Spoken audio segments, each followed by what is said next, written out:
Desisyon, Kapitan. Guys, meron Mari mo na siyang iwan dito. Dito ngayon,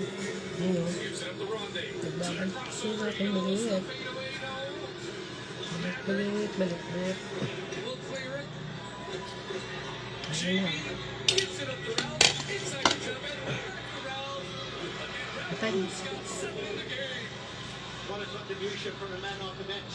Yes. Contribution from the man off the bench. Yan, dito na po yung siguro matitikman, Madam Sir, na kung dito po yung... Kuya, wala pa akong gagawin itong araw ko. Yes, ma'am. Yeah. So, ito po, yung start po natin po. Kailangan po natin yung start po dito sa gitna po yan. Circle lang po siya para po yung sa soul po rin niya, o kaya yung sabaw is nananatili po sa loob. Yun po yung mga galamay po dyan. Ganun pala yun.